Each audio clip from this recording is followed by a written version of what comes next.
एक बार गौतम बुद्ध अपने शिष्यों के साथ गुजर रहे होते हैं। बहुत देर वन में चलने के बाद बुद्ध और उनके सभी शिष्य एक विशाल पेड़ के नीचे बैठ जाते हैं। उस पेड़ के नीचे एक अलग सी शांति थी। सभी लोग उस शांति को अनुभव कर रहे थे। कोई भी एक शब्द नहीं बोलता।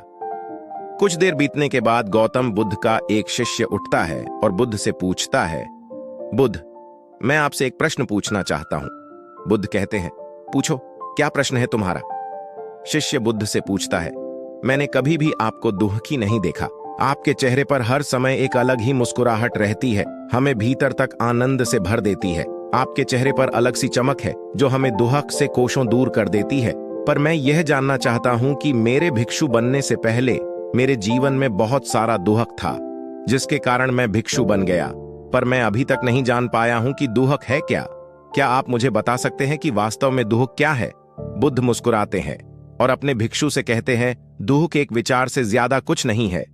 सभी लोग सुनकर चौंकते हैं और बुद्ध से पूछते हैं, परंतु बुद्ध, विचार तो आते हैं और चले जाते हैं, पर दुख एक बार आ जाता है तो जाने का नाम ही नहीं लेता। बुद्ध कहते हैं, मैं तुम्हें एक छोटी सी घटना बताता हूं। एक नगर में एक धनी शेठ रहता है। उसके पास एक वफादार नौकर होता था। वह शेठ अपने नौकर पर बहुत विश्वास करता था। वह शेठ अपने नौकर कभी भी किसी बात के लिए भी शक नहीं करता, क्योंकि उसका नौकर वास्तव में ही बहुत ईमानदार होता है।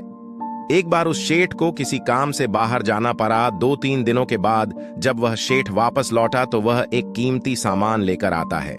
वह उस कीमती सामान को अपने कमरे में बद्धा सजाकर रख देता है और अपने नौकर से कहता है, तुम्हें खास तौर पर इस चीज का ध्यान रखना। ध्यान रहे यह टूटे नहीं, यह मेरा बहुत प्रिय है। नौकर कहता है, मालिक, मैं पूरा ध्यान रखूंगा, आप चिंता न करें। अगले ही दिन वह नौकर पूरे घर की सफाई कर रहा होता है। सफाई करते करते वह शेठ की उस कीमती चीज के पास पहुंचता है और उसकी भी सफाई करने लगता है। सफाई करते वक्त वह कीमती चीज उस नौकर के हाथ से फिसल जाती है और नीचे गिर जाती है। शेठ को यह बात पता चलती है और वह नौकर के पास आता है और नौकर को खूब डांटता धमकाता है। पर न तो वह उस नौकर को नौकरी से निकाल सकता है और न ही उसे पीट सकता है, क्योंकि वह उसका बहुत वफादार और पुराना नौकर था। इसलिए वह डांट धमकाकर ही उसे 6 DDH देता है। शेठ अपने उस कीमती चीज के बारे में सोच सोचकर बहुत दुखी हो जाता है। रात होती है और शेठ अपने कमरे में लेट जाता है। शेठ को नींद नहीं आ रही होती है। वह बहुत बेचैन होता है। बेचैनी के कारण शेठ अपने कमरे से बाहर निकलता है और देखता है कि उसका नौकर निश्चिंत के साथ खर्राटे ले लेकर सो रहा था। वह यह देखकर और क्रोधित हो जाता है। सेठ सोचता है, इसने मेरी इतनी कीमती चीज तो उड़ा दी और इसे बिल्कुल भी चिंता नहीं है। मुझे यहां नींद भी नहीं आ रही है और यह आराम से सो रहा है। सेठ अपने कमरे में वापस चला जाता है। अगले दिन सुबह सेठ सोचता है, मैं इस समस्या से कैसे निकलूं? फिर सेठ को एक तरकीब समझ आती है। वह अपने नौकर के पास जाता है और अपने नौकर से कहता है, मुझे बहुत दुख हो रहा है, यह बताते हुए कि वह जो कीमती चीज कल तुमने तोड़ दी थी वह मैं तुम्हारे लिए लाया था।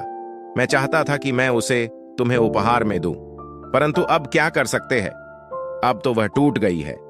सेठ की बात सुन नौकर को धक्का लगा। नौकर सोचता है, अरे यह तो बहुत बड़ी गलती हो गई। वे इतनी कीमती और महंगी चीज मेरे लिए थे और वे मुझसे ही टूट गईं। फिर क्या?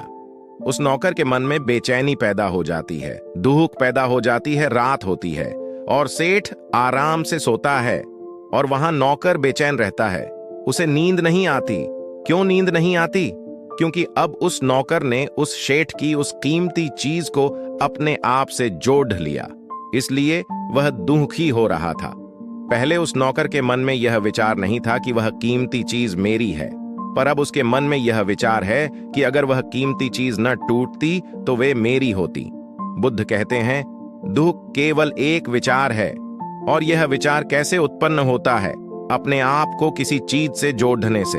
हम जिस भी चीज को अपने आप से जोड़ देते हैं वह चीज हमारे दुख का कारण बनती है। लेकिन वास्तविकता तो यह है कि कोई भी चीज हमसे जुड़ नहीं सकती।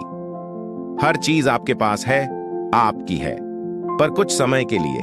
कुछ समय के बाद वह आपसे दूर हो जाएगी। उस दूर होने की घटना को स्वीकार करे और आगे बढ़े।